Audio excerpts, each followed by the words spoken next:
بسم الله الرحمن الرحيم. ياسين والقرآن الحكيم إنك لمن المرسلين على صراط مستقيم تنزيل العزيز الرحيم لتنذر قوما ما أنذر آباؤهم فهم غافلون. لقد حق القول على أكثرهم فهم لا يؤمنون. إنا جعلنا في أعناقهم أغلالا فهي إلى الأذقان فهم مقمحون. وجعلنا من بين أيديهم سدا ومن خلفهم سدا فأغشيناهم فهم لا يبصرون. وسواء عليهم أأنذرتهم أم لم تنذرهم لا يؤمنون. إنما تنذر من اتبع الذكر وخشي الرحمن بالغيب فبشره بمغفرة وأجر كريم. إنا نحن نحيي الموتى ونكتب ما قدموا وآثارهم وكل شيء أحصيناه في إمام مبين. واضرب لهم مثلا أصحاب القرية إذ جاءها المرسلون إذ أرسلنا إليهم 2 فكذبوهما فعززنا بثالث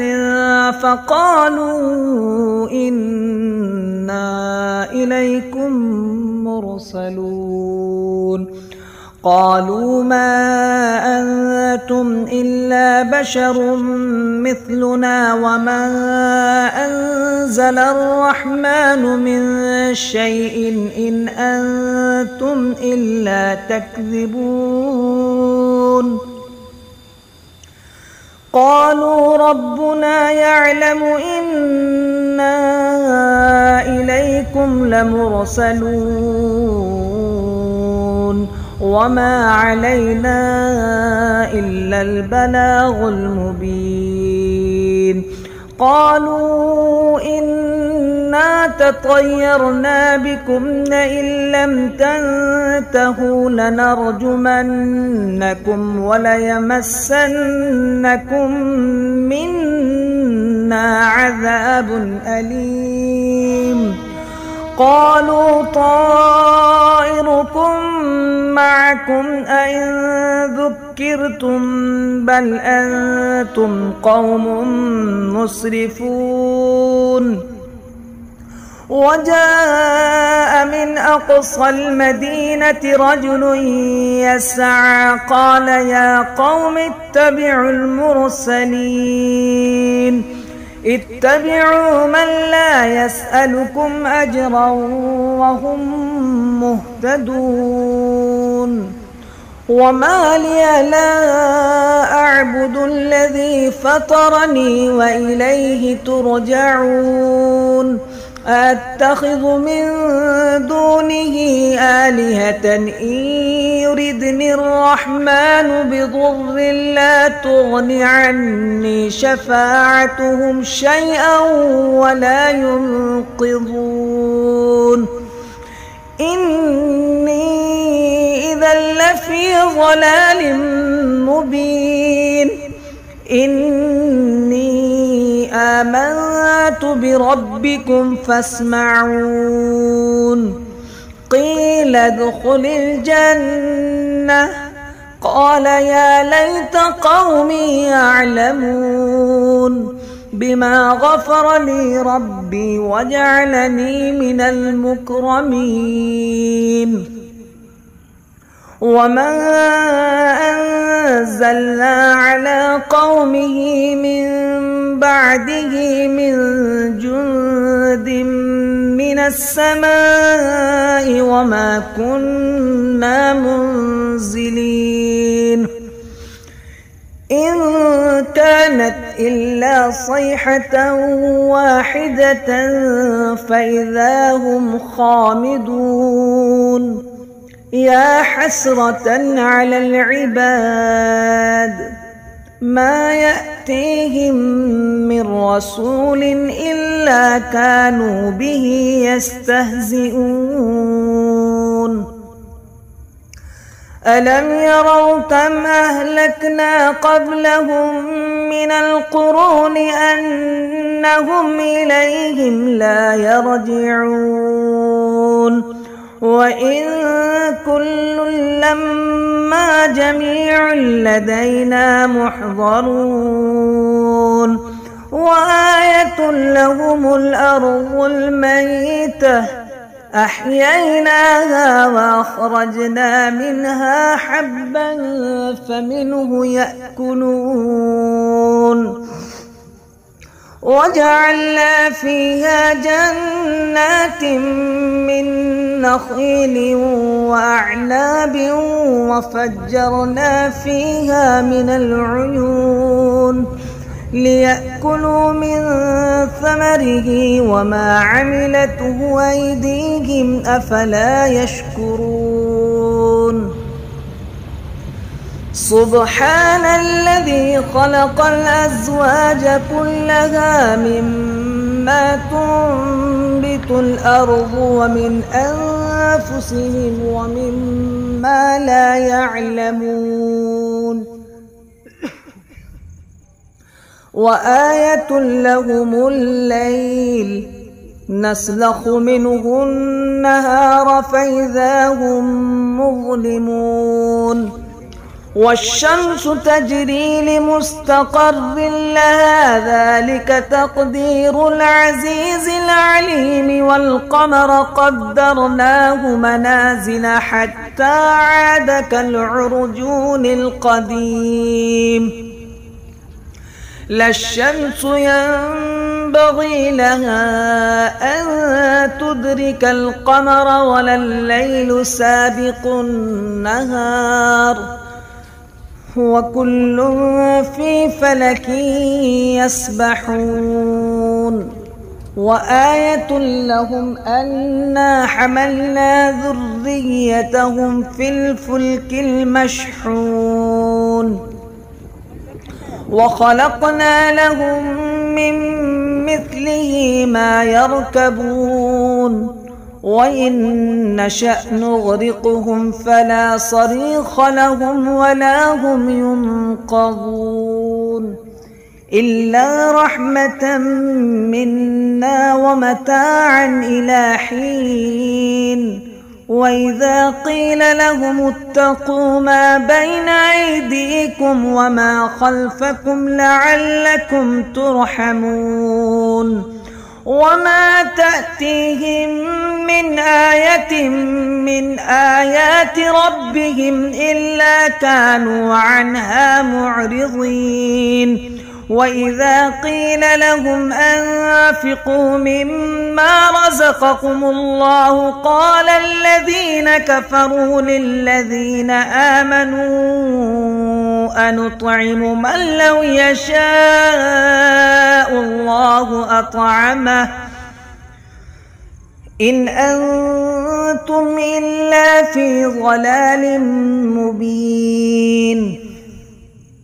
ويقولون متى هذا الوعد إن كنتم صادقين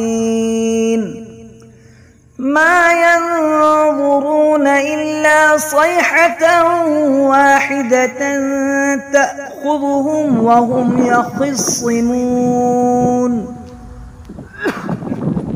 فلا يستطيعون توصية ولا إلى أهلهم يرجعون ونفخ في الصور فإذا هم من الأجداث إلى ربهم ينسلون قالوا يا ويلنا من بعثنا من مرقدنا هذا ما وعد الرحمن وصدق المرسلون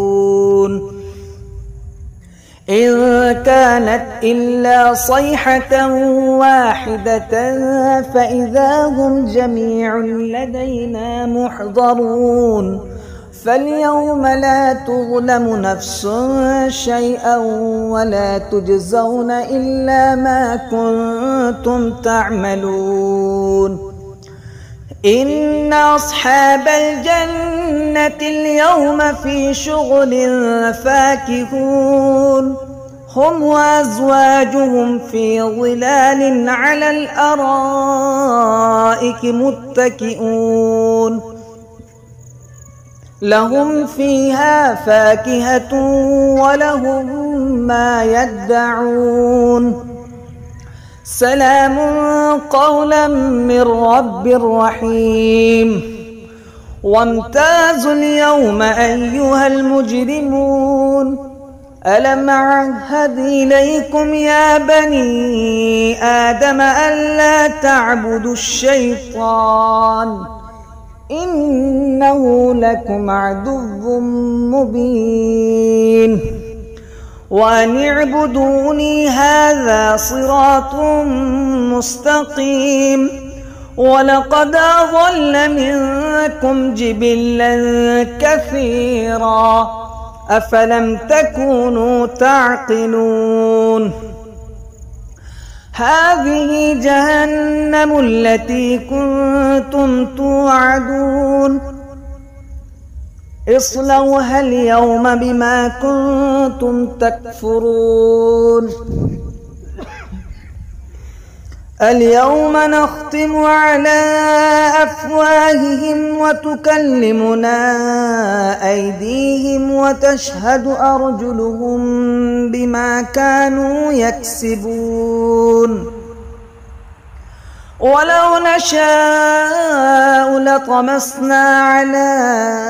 أعينهم فاستبقوا الصراط فأنى يبصرون ولو نشاء لمسخناهم على مكانتهم فما استطاعوا مضيا ولا يرجعون ومن نعمره ننكسه في الخلق أفلا يعقلون وما علمناه الشعر وما ينبغي له إن هو إلا ذكر وقرآن مبين لينذر من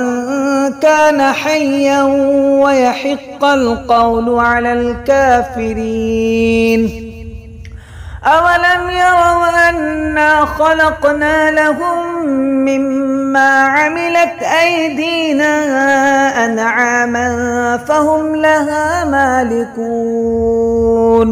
وذللناها لهم فمنها ركوبهم ومنها يأكلون ولهم فيها منافع ومشارب أفلا يشكرون واتخذوا من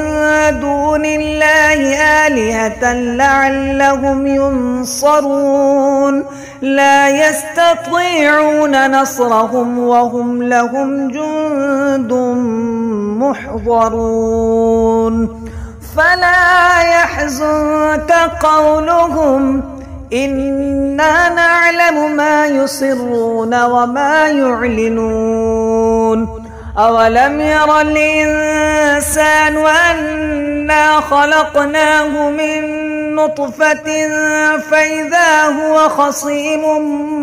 مبين وضرب لنا مثلا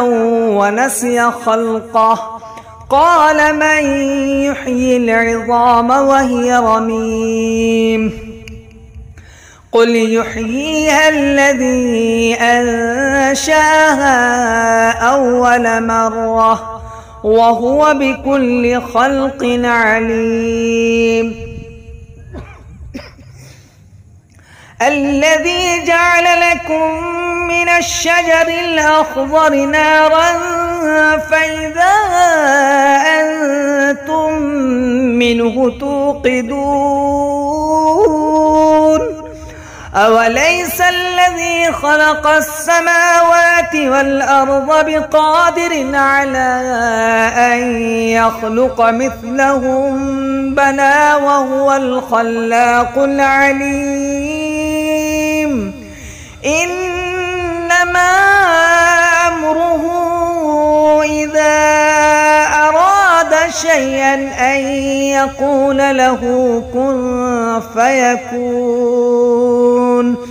فسبحان الذي بيده ملكوت كل شيء وإليه ترجعون. بسم الله الرحمن الرحيم. الرحمن علم القرآن خلق الإنسان علمه البيان الشمس والقمر بحسبان والنجم والشجر يسجدان والسماء رفعها ووضع الميزان ألا تطغوا في الميزان وأقيموا الوزن بالقسط ولا تخسروا الميزان والأرض وضعها للأنام فيها فاكهة والنخل ذات الأكمام والحب ذو العصف والريحان فبأي آلاء ربكما تكذبان خلق الإنسان من صلصال كالفخار وخلق الجان من مارج من نار فبأي آلاء ربكما تكذبان رب المشرقين ورب المغربين فبأي آلاء ربكما تكذبان مرج البحرين يلتقيان بينهما برزخ لا يبغيان فبأي آلاء ربكما تكذبان يخرج منهما اللؤلؤ والمرجان فبأي آلاء ربكما تكذبان وله الجوار المنشآت في البحر كالأعلام فبأي آلاء ربكما تكذبان كل من عليها فان ويبقى وجه ربك ذو الجلال والإكرام فبأي آلاء ربكما تكذبان يسأله من في السماوات والأرض كل يوم هو في شأن فبأي آلاء ربكما تكذبان سنفرغ لكم أيها الثقلان فبأي آلاء ربكما تكذبان يا معشر الجن والإنس إن استطعتم أن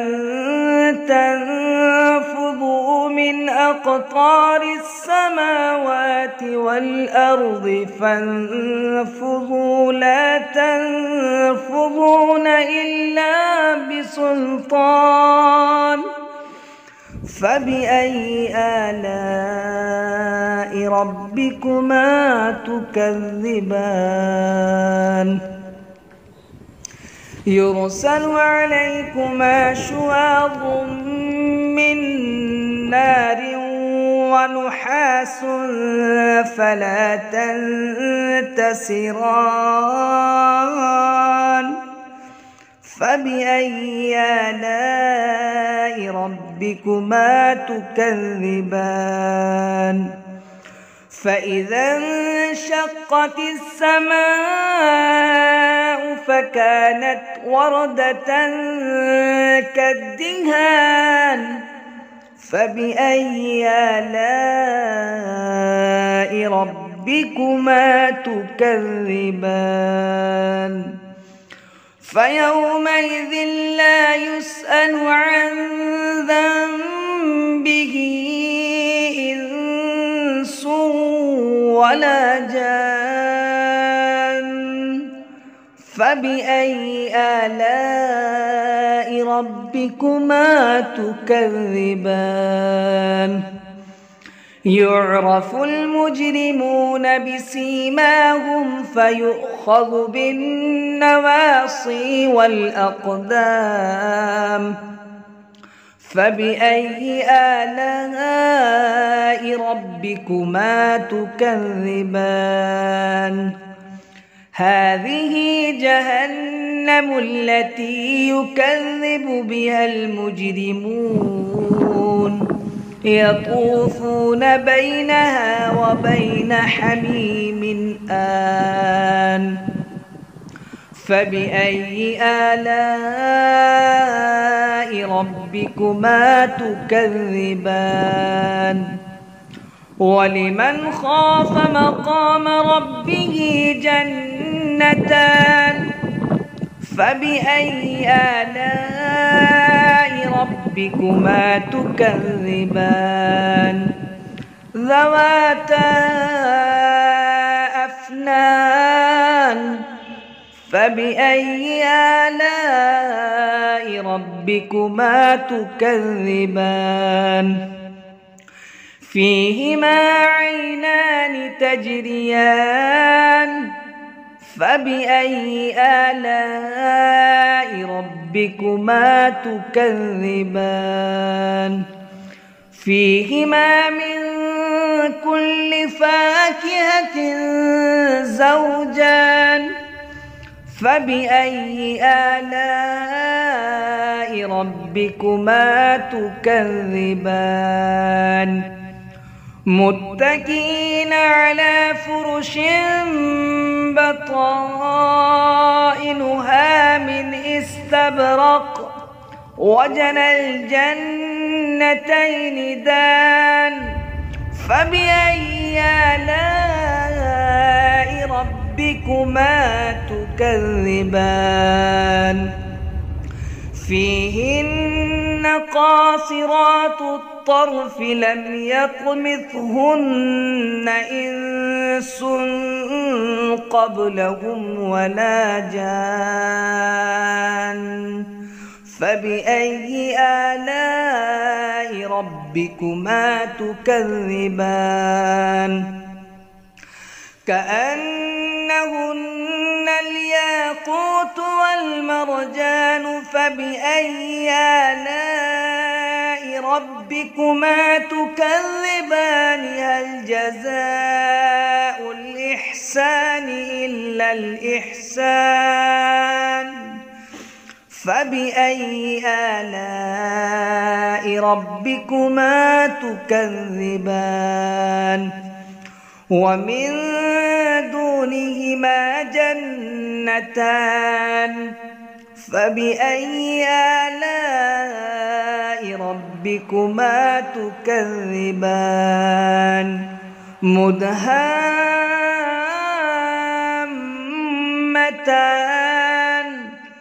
فبأي آلاء ربكما تكذبان فيهما عينان نضاختان فبأي آلاء ربكما تكذبان فيهما فاكهة ونخل ورمان فبأي آلاء ربكما تكذبان فيهن خيرات حسان فبأي آلاء ربكما تكذبان حور مقصورات في الخيام فبأي آلاء ربكما تكذبان لم يطمثهن إنس قبلهم ولا جان فبأي آلاء ربكما تكذبان متكئين على رفرف خضر وعبقري حسان فبأي آلاء ربكما تكذبان تبارك اسم ربك ذي الجلال والإكرام بسم الله الرحمن الرحيم ياسين والقرآن الحكيم إنك لمن المرسلين على صراط مستقيم تنزيل العزيز الرحيم لتنذر قوما ما أنذر آباؤهم فهم غافلون لقد حق القول على أكثرهم فهم لا يؤمنون إنا جعلنا في أعناقهم أغلالا فهي إلى الأذقان فهم مقمحون وجعلنا من بين أيديهم سدا ومن خلفهم سدا فأغشيناهم فهم لا يبصرون وسواء عليهم أأنذرتهم أم لم تنذرهم لا يؤمنون إنما تنذر من اتبع الذكر وخشي الرحمن بالغيب فبشره بمغفرة وأجر كريم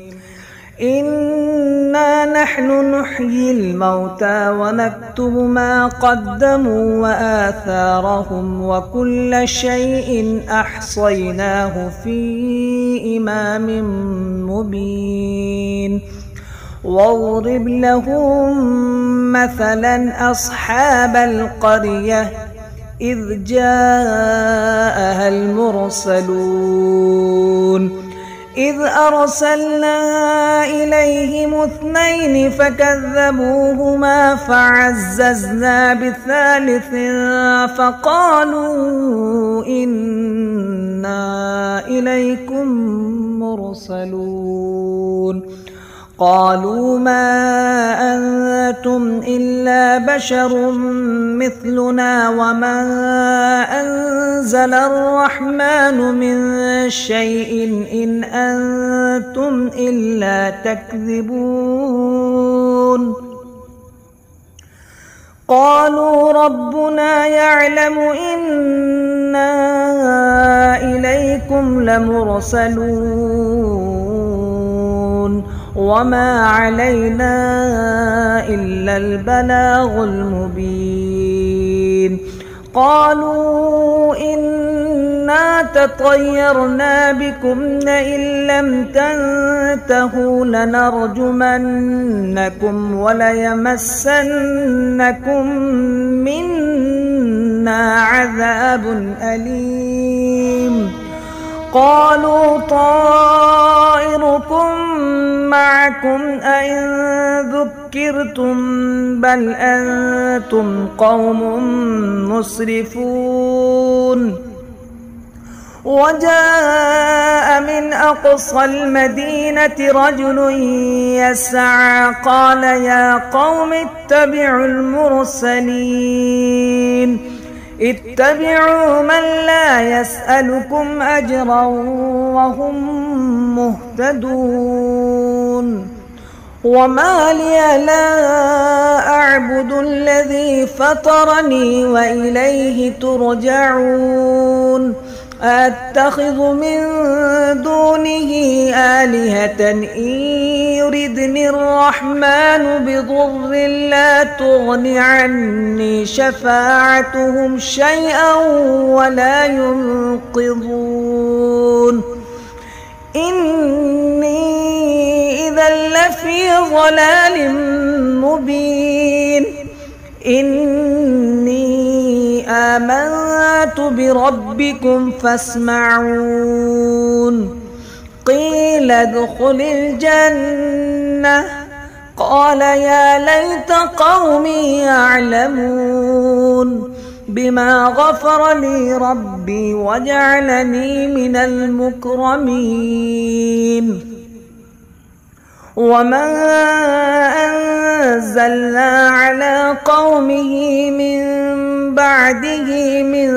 جند من السماء وما كنا منزلين. إن كانت إلا صيحة واحدة فإذا هم خامدون. يا حسرة على العباد ما يأتيهم من رسول إلا كانوا به يستهزئون. ألم يروا كم أهلكنا قبلهم من القرون أنهم إليهم لا يرجعون. وإن كل لما جميع لدينا محضرون. وآية لهم الأرض الميتة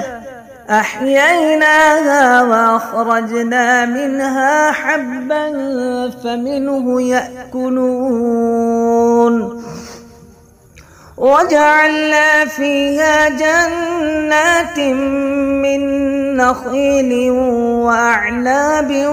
وفجرنا فيها من العيون ليأكلوا من ثمره وما عملته أيديهم أفلا يشكرون. سبحان الذي خلق الأزواج كلها مما تنبت الأرض ومن أنفسهم ومما لا يعلمون. وآية لهم الليل نسلخ منه النهار فإذا هم مظلمون. والشمس تجري لمستقر لها ذلك تقدير العزيز العليم. والقمر قدرناه منازل حتى عاد كالعرجون القديم. لا الشمس ينبغي لها أن تدرك القمر ولا الليل سابق النهار وكل في فلك يسبحون وآية لهم أنا حملنا ذريتهم في الفلك المشحون وخلقنا لهم من مثله ما يركبون وإن نشأ نغرقهم فلا صريخ لهم ولا هم ينقذون إلا رحمة منا ومتاعا إلى حين وإذا قيل لهم اتقوا ما بين أيديكم وما خلفكم لعلكم ترحمون وما تأتيهم من آية من آيات ربهم إلا كانوا عنها معرضين وإذا قيل لهم أنفقوا مما رزقكم الله قال الذين كفروا للذين آمنوا أنطعم من لو يشاء الله أطعمه إن أنتم إلا في ضلال مبين ويقولون متى هذا الوعد إن كنتم صادقين ما ينظرون إلا صيحة واحدة تأخذهم وهم يخصمون فلا يستطيعون توصية ولا إلى أهلهم يرجعون ونفخ في الصور فإذا هم من الأجداث إلى ربهم ينسلون قالوا يا ويلنا من بعثنا من مرقدنا هذا ما وعد الرحمن وصدق المرسلون إن كانت إلا صيحة واحدة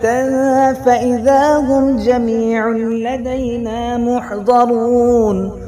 فاليوم لا تظلم نفس شيئا ولا تجزون إلا ما كنتم تعملون إن أصحاب الجنة اليوم في شغل فاكهون هم وأزواجهم في ظلال على الأرائك متكئون لهم فيها فاكهة ولهم ما يدعون سلام قولا من رب رحيم وامتازوا اليوم أيها المجرمون ألم أعهد إليكم يا بني آدم ألا تعبدوا الشيطان إنه لكم عدو مبين وأن اعبدوني هذا صراط مستقيم ولقد أضل منكم جبلا كثيرا أفلم تكونوا تعقلون هذه جهنم التي كنتم توعدون اصلوها اليوم بما كنتم تكفرون اليوم نختم على أفواههم وتكلمنا أيديهم وتشهد أرجلهم بما كانوا يكسبون ولو نشاء لطمسنا على أعينهم فاستبقوا الصراط فأنى يبصرون ولو نشاء لمسخناهم على مكانتهم فما استطاعوا مضيا ولا يرجعون ومن نعمره ننكسه في الخلق أفلا يعقلون وما علمناه الشعر وما ينبغي له إن هو إلا ذكر وقرآن مبين لينذر من كان حيا ويحق القول على الكافرين أولم يروا أنا خلقنا لهم مما عملت أيدينا أنعاما فهم لها مالكون وذللناها لهم فمنها ركوبهم ومنها يأكلون ولهم فيها منافع ومشارب أفلا يشكرون واتخذوا من دون الله آلهة لعلهم ينصرون لا يستطيعون نصرهم وهم لهم جند محضرون فلا يحزنك قولهم إنا نعلم ما يسرون وما يعلنون أولم ير الإنسان أنا خلقناه من نطفة فإذا هو خصيم مبين وضرب لنا مثلا ونسي خلقه قال من يحيي العظام وهي رميم قل يحييها الذي أنشاها أول مرة وهو بكل خلق عليم الذي جعل لكم من الشجر الأخضر نارا فإذا أنتم منه توقدون أوليس الذي خلق السماوات والأرض بقادر على أن يخلق مثلهم بلى وهو الخلاق العليم إنما أمره إذا أراد شيئا أن يقول له كن فيكون فسبحان الذي بيده ملكوت كل شيء وإليه ترجعون بسم الله الرحمن الرحيم الرحمن علم القرآن خلق الإنسان علمه البيان الشمس والقمر بحسبان والنجم والشجر يسجدان والسماء رفعها ووضع الميزان ألا تطغوا في الميزان وأقيموا الوزن بالقسط ولا تخسروا الميزان والأرض وضعها للأنام فيها فاكهة والنخل ذات الأكمام والحب ذو العصف والريحان فبأي آلاء ربكما تكذبان خلق الإنسان من صلصال كالفخار وخلق الجان من مارج من نار فبأي آلاء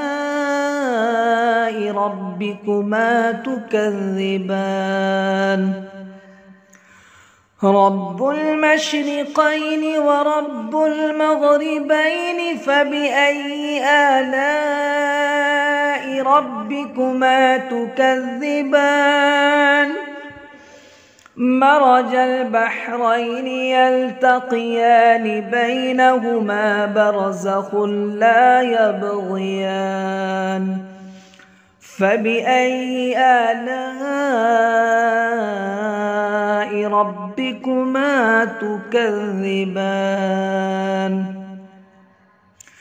يخرج منهما اللؤلؤ والمرجان فبأي آلاء ربكما تكذبان وله الجوار المنشآت في البحر كالأعلام فبأي آلاء ربكما تكذبان كل من عليها فان ويبقى وجه ربك ذو الجلال والإكرام فبأي آلاء ربكما تكذبان يسأله من في السماوات والأرض كل يوم هو في شأن فبأي آلاء ربكما تكذبان سنفرغ لكم أيها الثقلان فبأي آلاء ربكما تكذبان يا معشر الجن والإنس إن استطعتم أن تنفذوا من أقطار السماوات والأرض فانفذوا لا تنفذون إلا بسلطان فبأي آلاء ربكما تكذبان يرسل عليكما شواظ من نار ونحاس فلا تنتصران فبأي آلاء ربكما تكذبان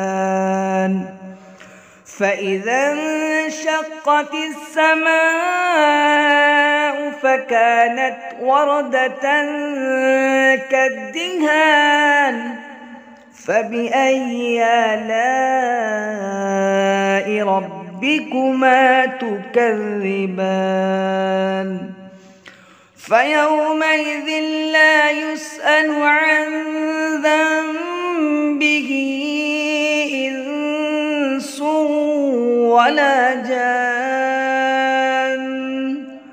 فبأي آلاء ربكما تكذبان يعرف المجرمون بسيماهم فيؤخذ بالنواصي والأقدام فبأي آلاء ربكما تكذبان هذه جهنم التي يكذب بها المجرمون يطوفون بينها وبين حميم آن فبأي آلاء ربكما تكذبان ولمن خاف مقام ربه جنتان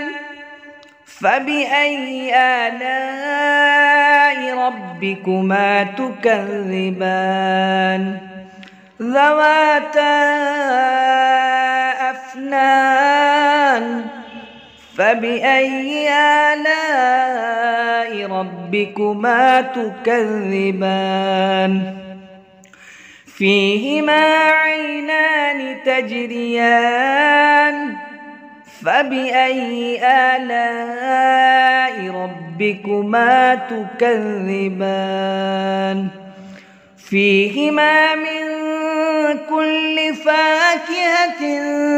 زوجان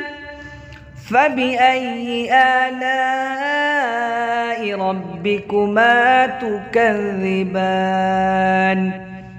متكئين على فرش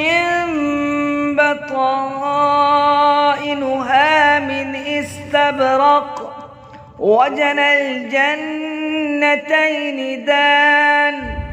فبأي آلاء ربكما تكذبان فيهن قاصرات الطرف لم يطمثهن إنس قبلهم ولا جان فبأي آلاء ربكما تكذبان كأنهن